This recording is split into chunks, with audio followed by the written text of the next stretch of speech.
Environmental activist Tom Steyer ran to the nominee in the presidential election. He joins me now. Tom, it is good to talk to you again. So before we get into the wheres and what fors of climate change, answer what President Trump said when a European nation, an unnamed European nation, says we don't have that problem, we have more explosive wood trees and we don't have that problem. What do you say to the president?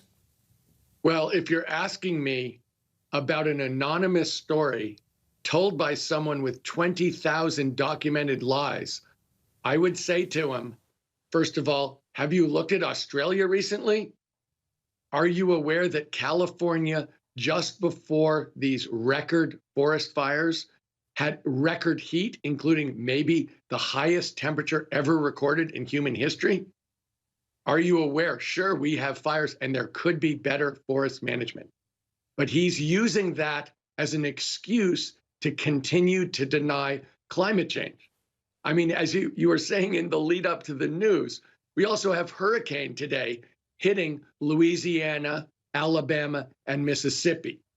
We had a hurricane last month that hit Iowa, which never happens. We are seeing climate change, and the president is using forest management as a very thin veneer to try to hide his science denying on climate. And let me say, in terms of forest management, the federal government owns half of California. Right. To the extent someone should be sweeping the floors, as Mr. Trump says, he should look in the mirror to see who should be sweeping the floors. He is lying. He is lying in every instance, and he is playing politics with the lives of American citizens. Right, but the problem is that Americans don't, well, it's a mass generalization, and you'll probably say I'm wrong, but Americans don't seem to want to do the hard work that comes along with climate change. I mean, an argument would be they elected Donald Trump in the first place, and he may be behind Joe Biden, but he's not that far behind Joe Biden, and he hasn't changed his climate denial credentials. Well, let me say a couple of things. The first thing I'd say is this. I don't know if you know this, Richard, but I started the largest youth voter mobilization organization in American history called Next Generation. People between the ages of 18 and 35 absolutely are committed to action, to progressive, aggressive action on climate change because they know it's going to determine their future.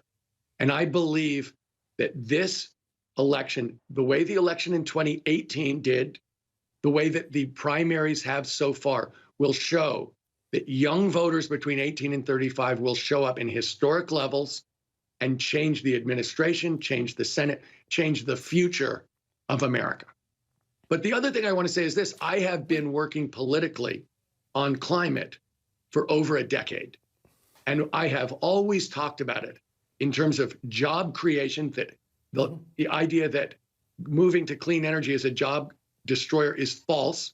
Actually, a clean energy economy will create millions upon millions of good-paying, middle-class union jobs, and it will also clean up the air and the water in the United States, particularly in underserved Black and brown communities where the toxins and the pollutants are concentrated. So I believe this is an absolutely relevant, powerful, driving issue in 2020, and you'll see that on November 3rd.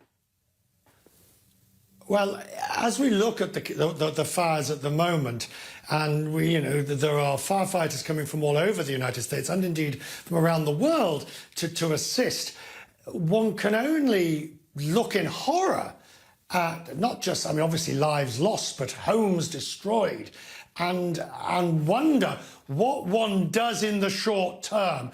You can cut emissions in the long term on a Paris basis, but in the short term, to prevent fires next year and the year after, what does one do then? Look, there's no question, Richard, that you're posing a dilemma that exists now, because there are two things we need to do.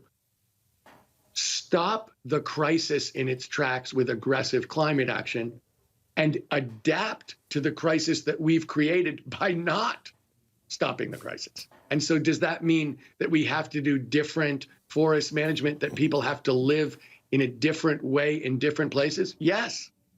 In effect, we are going to have to make changes so people are not endangered, so lives are saved and health is protected. Yes. But long term or even short term, we're here. We're in the crisis.